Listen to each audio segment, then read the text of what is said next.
A la presidenta constitucional de los Estados Unidos mexicanos y comandanta suprema de las Fuerzas Armadas.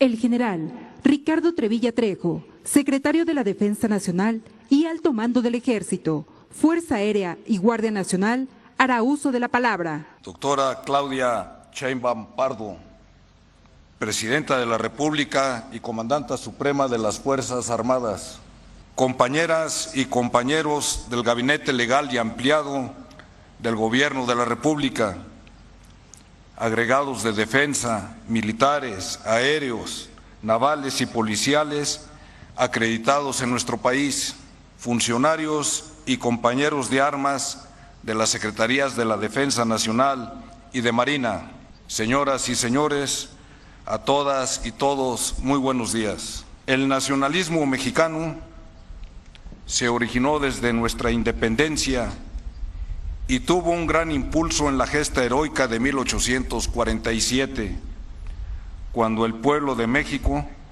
aún con una incipiente cohesión social, defendió valientemente al país con los dolorosos resultados por todos conocidos.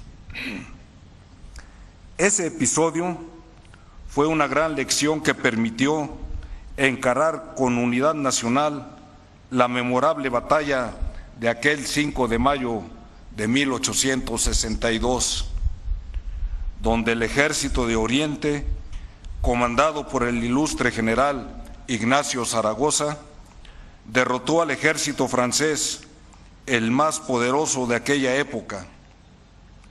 He ahí la importancia de este hecho de armas, que representa el símbolo máximo de defensa de nuestra soberanía nacional y la capacidad de resistencia del pueblo de México ante potencias extranjeras.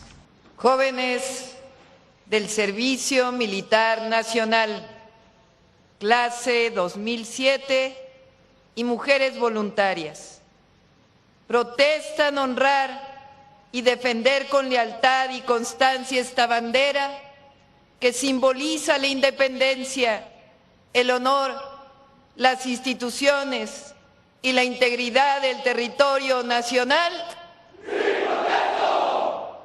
Si no lo hicieren así, que la nación y el pueblo se los demande.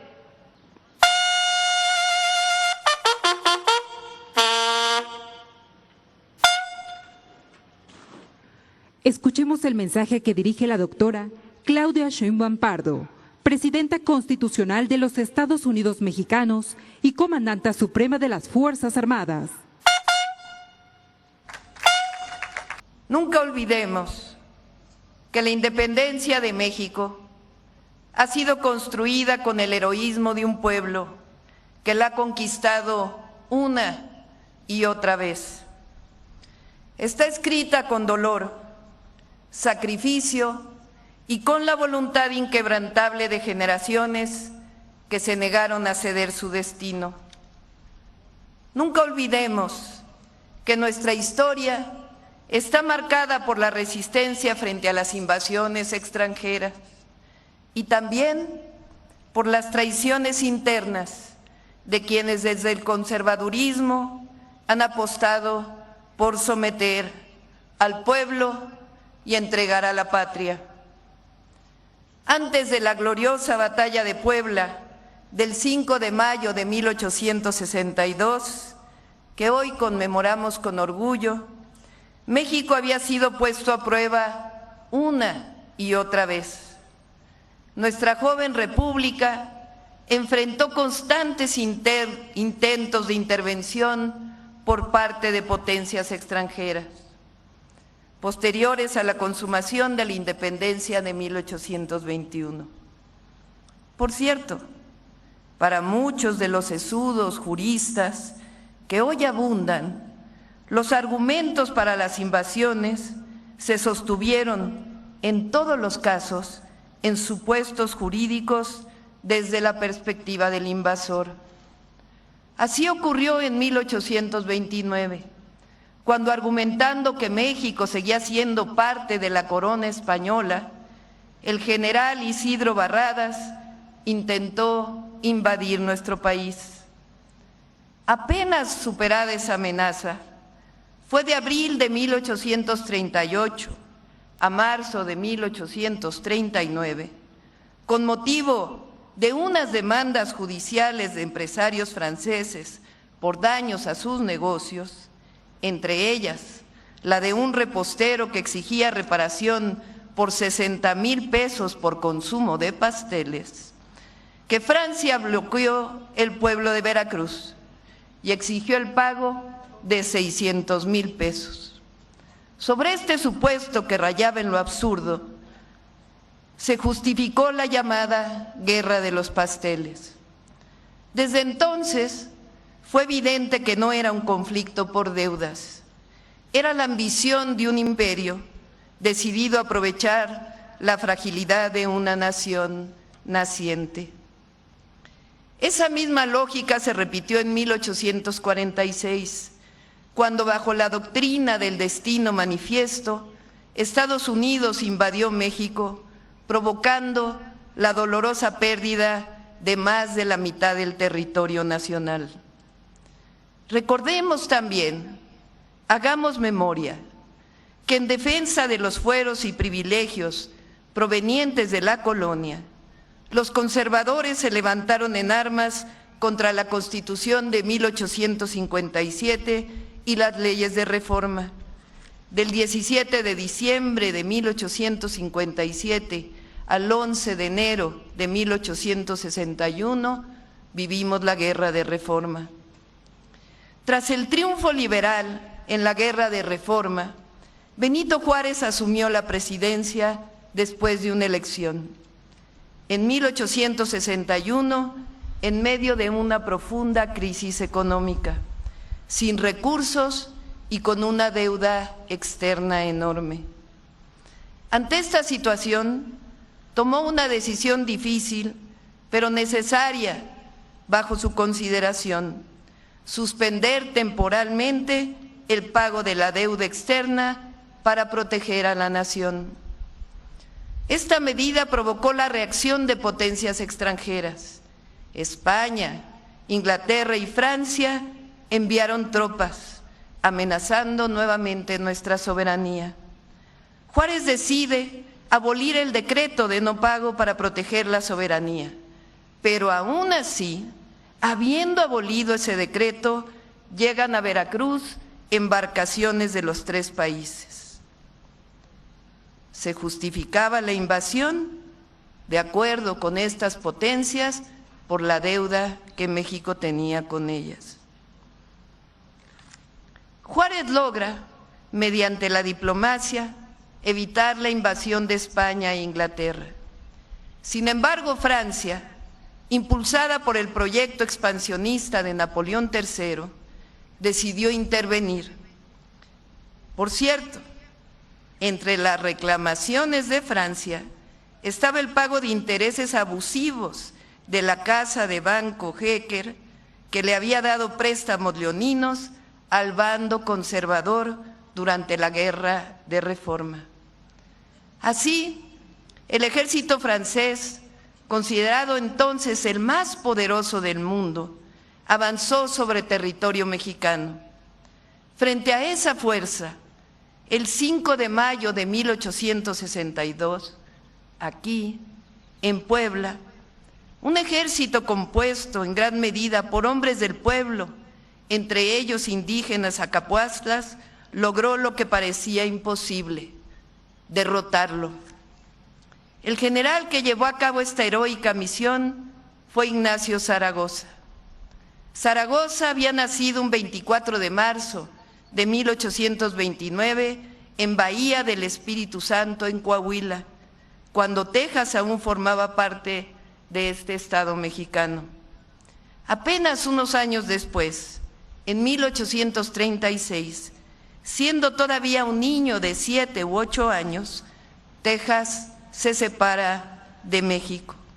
Sin embargo, Zaragoza continúa sintiéndose profundamente mexicano. Con ese sentido de identidad, en 1853 se inscribe en la Guardia Nacional e inicia su carrera militar. Durante la Guerra de Reforma, lucha del lado liberal contra los conservadores y participa en distintas batallas, entre ellas la de Calpulalpan, en el Estado de México, el 22 de diciembre de 1860, donde las fuerzas liberales triunfan y derrotan definitivamente al bando conservador. Gracias a su trayectoria, Zaragoza llega a ser, aunque por poco tiempo, secretario de Guerra y Marina del presidente Benito Juárez.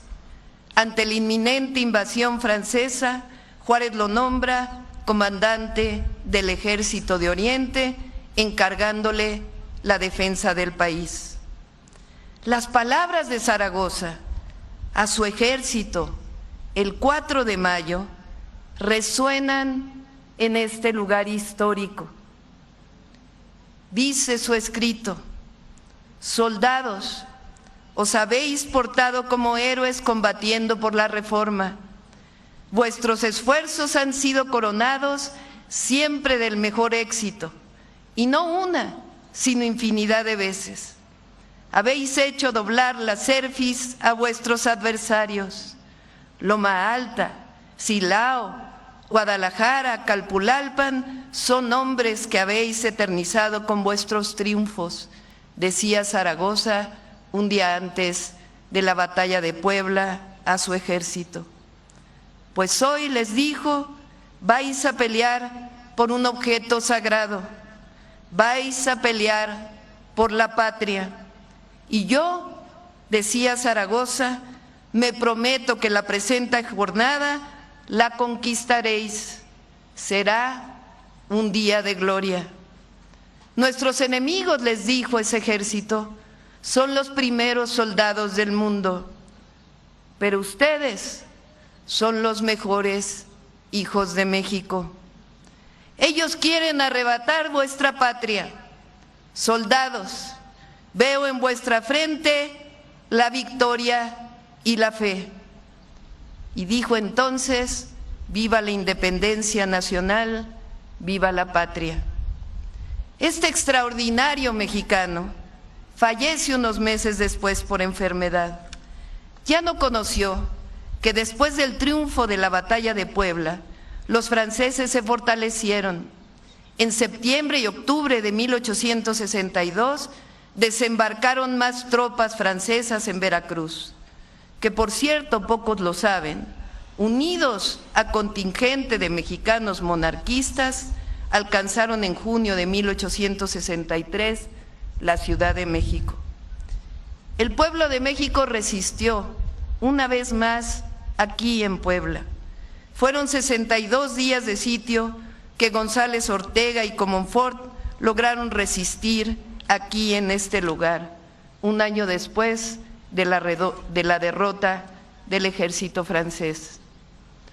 No hay que olvidar, mexicanas y mexicanos, que un sector de los conservadores, tradicional enemigo de todo cambio y que han existido en las sociedades de todos los tiempos, promovió la invasión francesa y aplaudió la llegada del ejército francés a la Ciudad de México.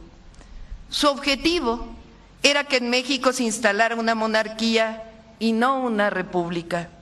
Su argumento desde la independencia fue que el fracaso del primer imperio de Iturbide había sido porque este último no estaba preparado, ni tenía el linaje de un verdadero príncipe. No había nacido para gobernar, decían.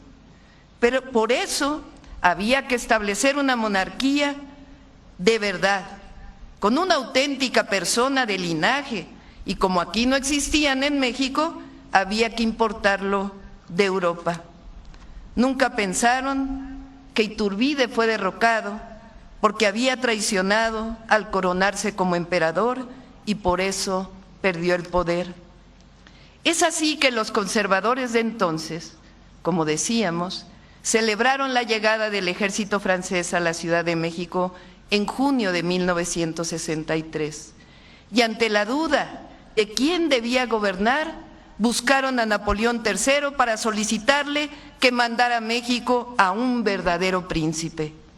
Fue así que en octubre de 1863, una comisión formada por un representante de la Iglesia, el sacerdote Francisco Javier Miranda, un militar, el general Adrián Wolf, y un grupo de conservadores clericales encabezados por José María Gutiérrez Estrada, entre los cuales estaban José Manuel Hidalgo, Joaquín Velázquez de León, Ignacio Aguilar y Morocho, y 3 conservadores más, fueron a buscar a Maximiliano de Habsburgo. En el discurso de ofrecimiento, Gutiérrez de Estrada manifestó que la comisión hablaba en nombre del pueblo de México, que nada añoraba más, según ellos el pueblo, que la paz que solo podía lograrse con el establecimiento de la monarquía. Es decir, estaban de acuerdo con lo que decía Napoleón III: el imperio es la paz. Como todos sabemos, previo a la llegada de los franceses a la Ciudad de México, el presidente Juárez partió hacia el norte. Juárez y los republicanos tenían fe en que tarde o temprano la resistencia nacional vencería a los soldados de Francia. El ejército republicano no volvió a hacer frente al ejército invasor con combates totales, sino en forma de guerrillas. Ante el retroceso temporal de los soldados mexicanos, los generales franceses creyeron estar cerca del dominio total del país. Sin embargo, la estrategia del Ejército Nacional, liberal, republicano, apoyado por el pueblo, mantuvo en jaque a los invasores, fatigando a sus elementos en una lucha que parecía inacabable. Son muchas las historias de aquella época, de mujeres, de hombres, que impedían al ejército invasor estar en paz. Mantener al emperador Maximiliano resultó cada vez más oneroso para Napoleón III.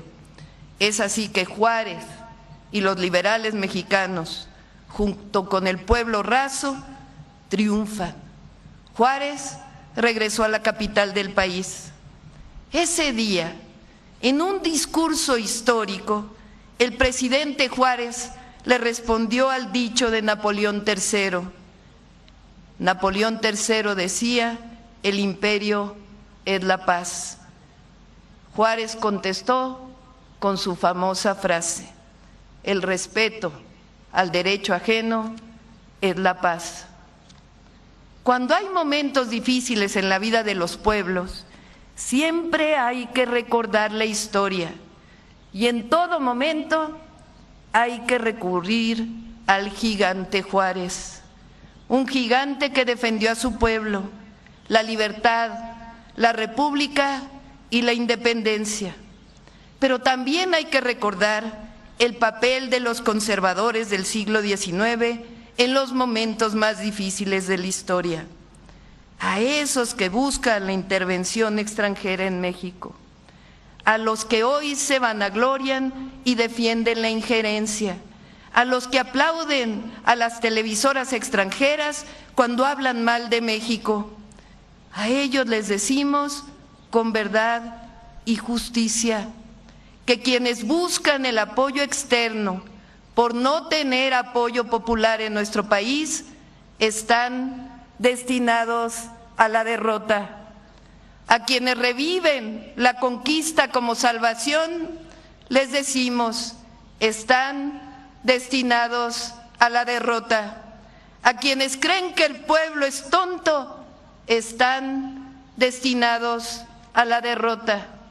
Quienes buscan reivindicar a Hernán Cortés y sus atrocidades, están destinados a la derrota. A quienes odian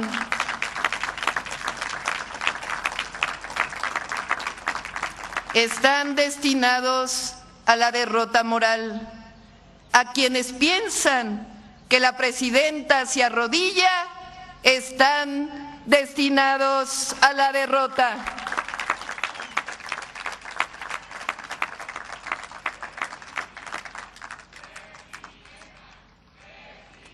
Así, recordando al gran Benito Juárez,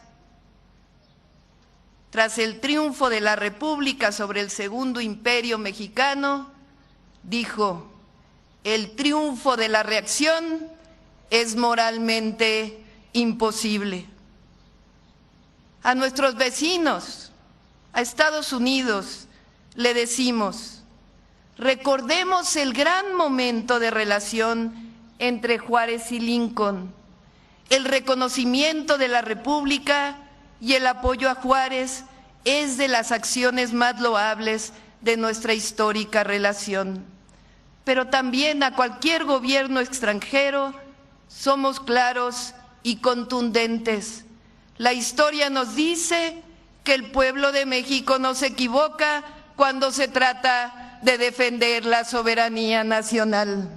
Ninguna potencia extranjera nos va a decir a los mexicanos cómo nos gobernamos.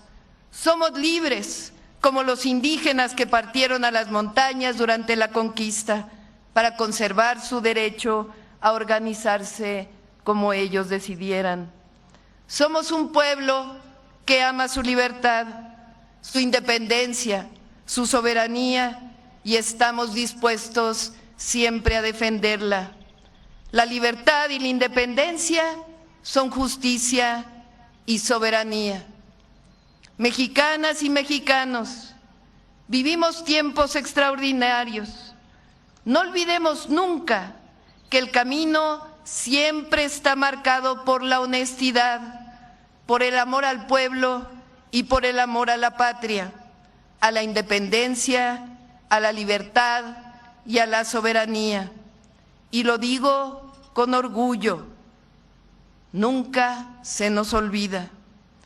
Tengo presente siempre los momentos difíciles de nuestra historia. Tengo presente siempre a los grandiosos héroes y heroínas de la patria, desde los niños héroes hasta el gran Ignacio Zaragoza. Y como decía Benito Juárez, el respeto al derecho ajeno es la paz. Cada embate, cada herida ha fortalecido el espíritu de este pueblo, del pueblo de México, decidido a ser siempre libre. Nada puede estar por encima de la soberanía y de los intereses del pueblo de México. Mexicanas y mexicanos, recordemos siempre, como nos enseñó Vicente Guerrero, que la patria es primero. ¡Viva el general Ignacio Zaragoza! ¡Viva! ¡Viva Benito Juárez García! ¡Viva! ¡Viva el heroico pueblo de México! ¡Viva! ¡Viva la heroica batalla de Puebla! ¡Viva! ¡Viva México! ¡Viva! ¡Viva México! ¡Viva! ¡Viva México! ¡Viva!